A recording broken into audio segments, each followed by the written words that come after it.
Morning class. आज हम revise करेंगे आपके चैप्टर नंबर 6 की, जिसका नाम है लाइफ प्रोसेस। तो लाइफ प्रोसेस में एक रिकैप कर लेते हैं। सबसे पहली बात है, लाइफ स्टार्ट होने से पहले हम जानेंगे कि और जो हमारे माइक्रो ऑर्गेनिजम्स या फिर लिविंग जो भी लिविंग ऑर्गेनिजम्स है वो किस चीज़ से बने हुए हैं। तो किस चीज़ से बने हुए हैं? वो सेल से बने हुए हैं।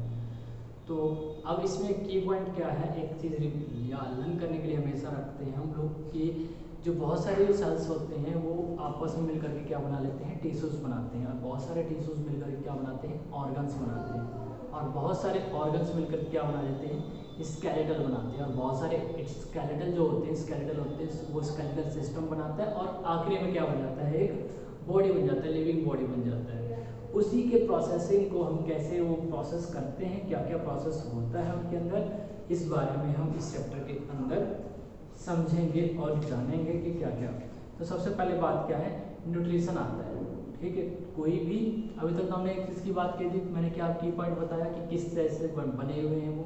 सबसे स्मॉलेस्ट यूनिट क्या उनकी सेल है। अब वो कैसे सर्वाइव करते हैं।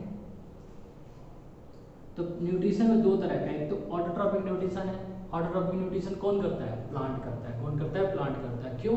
क्योंकि प्लांट के लीव्स के अंदर क्या प्रेजेंट होता है, क्लोरोप्लास्ट। उस क्लोरोप्लास्ट के अंदर क्या होता है, ग्रीन कलर का पिगमेंट होता है जिसका नाम है क्लोरोफिल।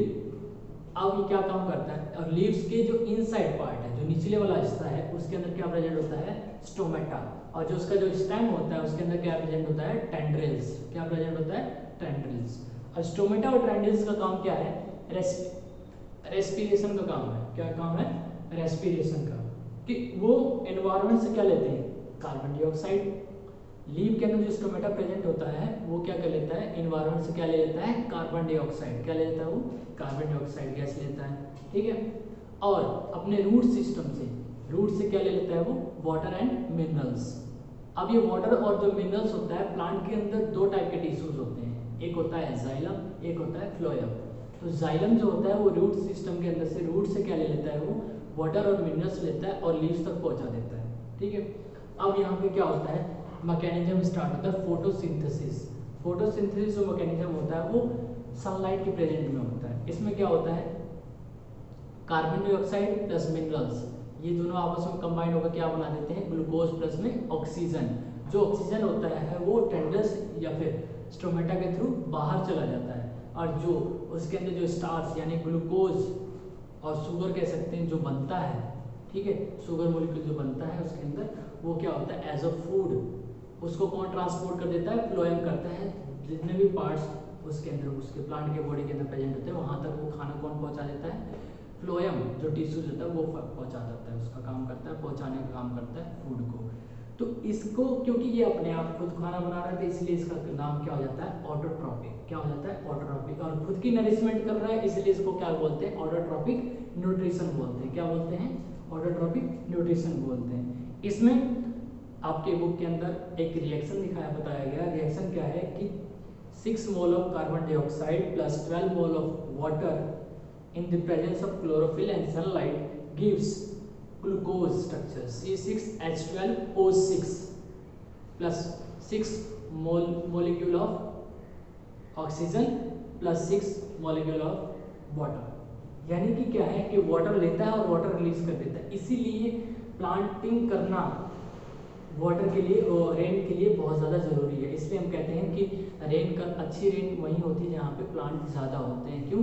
क्योंकि वो फोटोसिंथेसिस मैकेनिज्म के अंदर भी वो वाटर को लूज कर देता है, उसका वाटर बाहर आ जाता है, ट्रांसपीरेशन के फॉर्म में वो जो वाटर होता है अपनी बॉडी से बाहर निकाल देता है। प्लांट हमेशा 90% ऑफ वाटर अपनी बॉडी से बाहर निकाल देता है, only it use 10% of water. इसीलिए बहुत ज़रूरी है प्लांटिंग करना फॉर अच्छे रेन के लिए। नाउ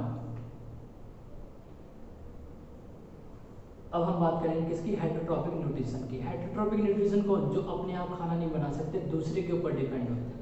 ठीक है, उसमें प्लांट, उसमें एनिमल होता है, ठीक है, और कुछ प्लांट भी होते हैं, जैसे पिचर प्लांट है, वो क्या करता है, इंसेक्ट्स को खाता है। ठीक है, ये हेटरोट्रॉपिक न्यूट्रिशन के अंदर कौन आते हैं, कौन कौन से हैं, ये एनिमल्स। एनिमल बॉडी में ह्यूमन बींग्स है और एनिमल तो है ही, वो प्लांट भी खाते हैं और प्लांट प्रोडक्ट भी खाते हैं। जो एनिमल होते हैं, ठीक है। तो इसलिए इनको हेटरोट्रॉफिक न्यूट्रिशन के अंदर रखा गया है। अब एक एग्जांपल मैं आपको बता देता हूँ। अब इसमें क्या है, यूनिसेल्युलर मल्टीसेल्युलर, दो तरह के हमारे पास ऑर्गेनिजम्स हैं। तो यूनिसेल्युलर में एग्जांपल मैं बता रहा हूँ आपको अमीबा का। अमीबा का जो स्ट्रक्चर होता है वो फॉल्स स्ट्रक्चर होता है, सूडोपोडिया होता है। सूडोपोडिया कहा जाता है उसके स्ट्रक्चर को, मतलब उसका कोई रेगुलर स्ट्रक्चर नहीं होता। वो यूनिसेल्युलर माइक्रो ऑर्गेनिजम्स है, उनके अंदर जो उसके अंदर जो सेल प्रेजेंट है वो सिंगल सेल है, जिससे ही वो सारा अपना काम करता है, रेस्पिरेशन का भी और एक्सक्रीशन का भी, बाहर भी निकालता है वो। तो जब भी उसके सामने कोई भी फूड प्रोडक्ट आता है तो क्या करता है, अपने बॉडी को वो एनलार्ज कर देता है, अपनी बॉडी को बढ़ा देता है। अपनी बॉडी को बढ़ाने के बाद क्या कर देता है वो, जब उसके अंदर फूड, जैसे मैं अभी आपको बता रहा हूँ कि सपोज टू बी ये किसकी बॉडी है, अमीबा की बॉडी, ठीक है। अब यहाँ पे एक खाना प्रेजेंट होगा तो अमीबा क्या करेगा, यहाँ पे आएगा। यहाँ पे आने के लिए क्या करेगा, वो अपनी बॉडी को कुछ इस तरह से बढ़ा लेता है, कुछ इस तरह का बना लेता है, ठीक है। और जैसे ही ये फूड इसके आया, ये फिर क्या करेगा, क्या बना लेगा, फूड वैक्यूल बन जाता है इसके अंदर। अब ये फूड डाइजेस्ट होगा तो वापस ये अपने इसी रूप में आ जाएगा। और फिर इसमें क्या होता है, मल्टीप्लिकेशन होता है, बहुत सारे पार्ट्स के अंदर ये ब्रेक हो जाते हैं, ठीक है। इस स्ट्रक्चर को ही हम सूडोपोडिया कहते हैं। और इसी में यूनिसेल्युलर में एक और एग्जांपल है किसका, पैरामीशियम का। ह्यूमन बॉडी के अंदर अब बात करेंगे हम। अभी तक तो हमने प्लांट बॉडी की बात करी, अब हम किसकी बात कर रहे हैं, न्यूट्रिशन इन ह्यूमन बॉडी।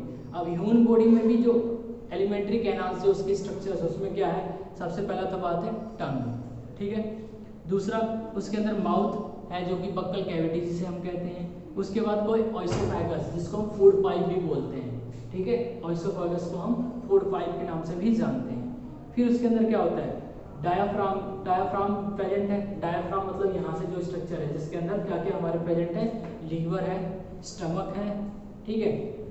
उसके बाद क्या है, उसके अंदर प्रेजेंट है पैनक्रियाज है। इसके बाद क्या है, स्मॉल इंटेस्टाइन है, लार्ज इंटेस्टाइन है, अपेंडिक्स है और एनएस जो कि इसका एक्सक्रीटरी सिस्टम है। ये सारा का सारा क्या है, प्लांट की मतलब ह्यूमन की बॉडी के अंदर जो उसका डाइजेस्टिव पार्ट है वो मैंने आपको बताया, उसके अंदर क्या क्या पार्ट्स हैं। तो सबसे पहले क्या होता है, डाइजेशन कहाँ स्टार्ट होता है, माउथ के अंदर।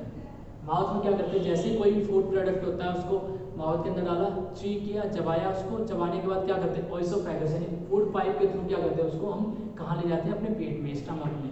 जब स्टमक में जाता है तो लीवर से बाइल जूस निकलता है, ठीक है। पैनक्रियाज से पैनक्रियाटिक जूस आता है, वो किस में रिलीज होता है, स्टमक। स्टमक के अंदर ऑलरेडी क्या प्रेजेंट है, HCl प्रेजेंट है, हाइड्रोक्लोरिक एसिड प्रेजेंट है। ये सारे आपस में मिक्स होते हैं। मिक्सिंग कहाँ पे होती है इनकी, स्मॉल इंटेस्टाइन के अंदर। कहाँ होती है, स्मॉल इंटेस्टाइन के अंदर। स्मॉल इंटेस्टाइन के अंदर इनको क्रश किया जाता है, बिल्कुल ब्रेक कर दिया जाता है और उसके अंदर से जो लिक्विड प्रोडक्ट्स होते हैं उसको वो कहाँ पहुँच जाते हैं, वो किडनी के पास। किडनी क्या करते हैं, उनको प्यूरिफाई करते हैं। प्यूरिफाई करके वो क्या करता है, जो भी प्रोडक्ट यूजफुल है उसको तो ब्लड के अंदर मिक्स करके बॉडी के अंदर पहुंचा देता है। बाकी जो पार्ट बच जाता है उसको यूरिन के फॉर्म में वेस्ट हो जाता है, बाहर निकल जाता है। अब जो अनडाइजेस्टेड पार्ट बढ़ जाता है वो स्मॉल इंटेस्टाइन उसको कहाँ भेज देता है, लार्ज इंटेस्टाइन में। लार्ज इंटेस्टाइन के थ्रू होते हुए वो एनएस के थ्रू वो बॉडी से बाहर हो जाता है, ठीक है। तो ये पार्ट किसका है, किसका पार्ट हमने समझा, ये ह्यूमन एक्सक्रीटरी डाइजेस्टिव सिस्टम के बारे में हमने इसमें जाना है।